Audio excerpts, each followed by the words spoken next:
का शौक था, आप कथक नृत्य इतना बढ़िया करती हैं, वो सब आप कर पाती हैं या सब छूट गया? मैं बैलगाड़ी में बैठना पड़ा था और फिर बैलगाड़ी भी फंसी, फिर पानी से क्रॉस करना पड़ा था कहीं ना कहीं से कुछ हादसे ऐसे हो जाते हैं जो आपको सोचने पे मजबूर करते हैं कि आखिर आपने जन्म लिया है तो उसका उद्देश्य क्या सिर्फ यहाँ के सुख को भोग के चले जाना है क्या।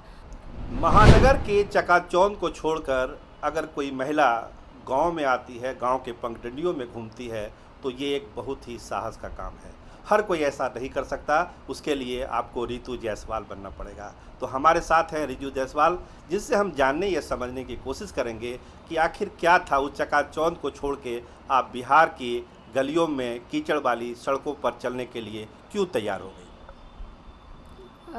देखिए, जिस सरकार का गुणगान आप लोग करते हैं कि बिहार बदला, ये हुआ, वो जो भी हुआ, पर मैं जब आई 2016 में तभी माननीय मुख्यमंत्री जी ही नीतीश कुमार जी ही मुख्यमंत्री थे। लेकिन जो मैंने सुना था कि बिहार बदल रहा है, ये हो रहा है, वहाँ के गांव की स्थिति जो ऐसी थी कि मुझे हमने खुद सुना है कि आपकी गाड़ी फंस गई थी, वो क्या मामला था? कहाँ गाड़ी फंस गई थी आपकी? मेरे खुद की पंचायत पहुँचने के लिए मुझे आप बैलगाड़ी, ससुराल जा रही थी उस समय? हाँ, मैं बैलगाड़ी में बैठना पड़ा था और फिर बैलगाड़ी भी फंसी, फिर पानी से क्रॉस करना पड़ा था। तो मुझे लगा कि कितनी ज़्यादा मतलब काम थोड़ा होता है और कितना ज़्यादा उसको बढ़ा चढ़ा के दिखाया जाता है। जहाँ पूरे पंचायत में कहीं भी विद्युतीकरण नहीं था, 2016 की बात है, और पूरे पंचायत में कहीं भी सड़क दिखी नहीं थी। इवन प्रधानमंत्री ग्राम सड़क योजना की जो एक सड़क जो कि कहा जाता था कि हर एक गांव को आपको कनेक्ट कर देना है, वो भी कहीं नहीं था। तो मेरे ख्याल से मुझे ये लगता है कि अगर काम हुआ होता या मुझे दिखता, मुझे ये नहीं लगता कि जो हम शब्द बताते हैं भारत और भारत के गाँव, वो तो कहीं कोई वो था ही नहीं। ऐसा लगता था कि एक अलग ही दुनिया है ये, जिसका कि इंडिया से कोई लेना देना नहीं है। तो वो घटना ने आपको प्रेरित किया कि आप बिहार में आके संघर्ष करें, बिहार के लोगों के लिए कुछ करें, जब आपकी बैलगाड़ी फंसी थी? बैलगाड़ी फंसी, उसके अलावा एक और चीज़ हुई थी, गर्भवती महिला को खाट एम्बुलेंस से, चूँकि रास्ता बंद हो गया था, आने जाने का रास्ता नहीं था और कीचड़ था पूरा, और वो भी इतना मतलब स्लिप अगर आप पैर करता था कि आप कुछ कैरी नहीं कर सकते थे। मैं तो हाथ में एक मोबाइल पकड़ी थी, उससे भी मेरा बैलेंस बिगड़ रहा था। उसमें एक खटिया के ऊपर एक गर्भवती महिला को गाँव के लोग लेके जा रहे थे, क्योंकि उसकी जो डिलीवरी होनी थी वो संभव नहीं था गाँव की दाई के द्वारा। तो हुआ कि इनको डॉक्टर के पास था और रास्ते नहीं थे, तो वो खाट पैर फिसलने से पलटा और मेरे सामने ही उस गर्भवती महिला की मौत हुई थी। लोगों को बड़ा कठिन लगता है कि जिसके हस्बैंड सिविल सर्विस हैं, दिल्ली मुंबई घूम चुकी हैं और यहाँ आ गई बिहार में और संघर्ष कर रही हैं काफ़ी। अब जो आंदोलन के दरमियान आपको डंडे भी खाने पड़े, जो आंदोलन हुआ था यहाँ पर, तो कहीं आज के तारीख में कोई अफसोस होता है क्या? मतलब ईमानदारी से आपसे मैं सवाल कर रहा हूँ। नहीं, होता क्या है कि एक कंफर्टेबल लाइफ तो सभी जीना चाहते हैं, जहाँ पे आप सब कुछ पाने के लिए अपनी इसी लाइफ को तो अच्छे से जीने के लिए आप करते हैं। लेकिन कहीं ना कहीं से कुछ हादसे ऐसे हो जाते हैं जो आपको सोचने पे मजबूर करते हैं कि आखिर आपने जन्म लिया है तो उसका उद्देश्य क्या सिर्फ यहाँ के सुख को भोग के चले जाना है क्या। तो मुझे कहीं ना कहीं से बस ये लगा कि नहीं, अगर मैं कुछ भी कर सकती हूँ रेदर देन कि हम किसी को गाली दें कि ये नहीं हुआ है, वो नहीं हुआ है, क्या हम उसमें कुछ कंट्रीब्यूट कर सकते हैं क्या, मेरी पहल से कुछ हो सकता है क्या, अगर मैं कुछ करूँ तो क्या यहाँ पे थोड़ा बदलाव हो सकता है क्या। तो शुरू में तो मैं दिल्ली से 5-6 महीने पे आती थी जाती थी, किसी एनजीओ को बोल दिया कि आप वहाँ पे कुछ करा दो, लेकिन उससे एक जो बदलाव मैं सोचती थी वो बदलाव संभव नहीं था। तो फिर मुझे लगा कि चाहे अगर अगर मुखिया बन के भी अगर बदलाव कर सकते हैं तो शायद वो वक्त आ गया है कि अब मुझे दिल्ली आना जाना छोड़ना पड़ेगा और यहाँ रहना पड़ेगा। तो जैसे आरजेडी के प्रवक्ता हैं, काफ़ी व्यस्तता है आरजेडी में भी, तो आपके 2 बच्चे हैं और हस्बैंड आपके बाहर रहते हैं, तो कैसे तारतम्य कैसे बैठाती है? बच्चों का भी ख्याल रखना पड़ता होगा आपको। परिवार का सपोर्ट आपका बहुत ज़रूरी होता है, चाहे आप मेल हों या फीमेल हों।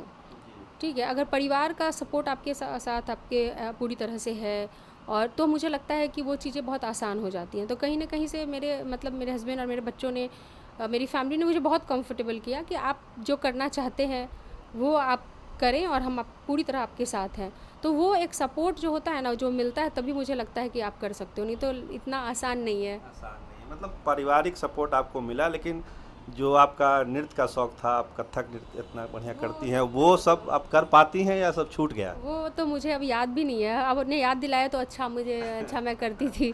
वैसा अदर नहीं तो मैं 2 घंटे का तो डेली का मेरा प्रैक्टिस सुबह उठने पे रहता था। अच्छा, इसको कहीं उसके सीखे या कि या खुद प्रैक्टिस करके नहीं, आप? नहीं, नहीं, नहीं, मैं ऑलरेडी मैंने इसमें पढ़ाई की हुई है। जी। हाँ, मैंने लखनऊ घराना था मेरा अच्छा। और उसमें मैंने ग्रेजुएशन किया था प्रॉपर तो मैंने किया हुआ है। तो हम उम्मीद करेंगे कि आप बिहार आपको रास आ गया और बिहार में जो एक वैकल्पिक सरकार बननी है आरजेडी की, उसमें आपकी बहुत महत्वपूर्ण भूमिका होने वाली है। तो इसके लिए आप पूरी तरह से तैयार हैं? देखिए, अभी तो ज़िम्मेवारी एक प्रवक्ता प्रवक्ता के तौर पे दी गई है, जिसमें कि आपको बहुत सधे हुए, बहुत अच्छे तरीके से अपनी पार्टी के विचारधारा को भी रखना होता है, अपनी पार्टी की बातों को भी रखना होता है, क्योंकि कहीं न कहीं से आप जो कुछ कहते हैं, बोलते हैं, वो आप पार्टी की तरफ से बोल रहे होते हैं। तो अब जो बढ़ा है, वो कहीं न कहीं से एक ज़िम्मेवारी और बढ़ गई है, जो कि आपको थोड़ा-सा और अनुशासित बनाता है, थोड़ा-सा आपके बड़बोलेपन को कम करता है और कहीं न कहीं से एक आप थोड़ा-सा, और वो होना भी चाहिए क्योंकि आप एक परिवार का हिस्सा होते हैं। क्योंकि राजद को मैं एक पार्टी नहीं मानती, राजद को एक बड़ा परिवार मानती हूँ। मैं अपने हर उसमें लिखती भी हूँ कि राजद परिवार की ओर से। तो वहाँ पे अनुशासन बहुत ज़रूरी है, सधे हुए शब्दों का इस्तेमाल बहुत ज़रूरी है, अपनी बातों को किस तरह से रखना है वो बहुत ज़रूरी है कि कहीं न कहीं से आपकी पार्टी की विचारधारा को दर्शाता है। तो ज़िम्मेवारी बेशक बढ़ी है क्योंकि अब तक मुखिया के तौर पे थी, फिर धीरे-धीरे वो और बढ़ा, फिर इस तरह से जैसे अलग-अलग लोगों के, मैम हमारी भी बात रखिए, जैसे एसटीईटी के ये अभ्यर्थी हो गए या फिर दरोगा बहाली का हुआ या फिर अभी गाँव में कई तरह के जो पोस्ट थे उसके लिए तकनीकी सहायक वगैरह का जो मामला हुआ। तो वही नहीं है, हर तरह के मुद्दे को उठाने की मैं कोशिश करती हूँ, सरकार पे उनकी नज़र ध्यान उधर आकर्षित करने की कोशिश करती हूँ कि ये जो उनके साथ जो न्याय नहीं मिल पा रहा है उसकी लड़ाई में जैसे हो सकता है वो मैं करती रहती हूँ। तो कहीं न कहीं से ये सब दायरा बढ़ता जा रहा है अब आपका दायरा पंचायत और से। बढ़े।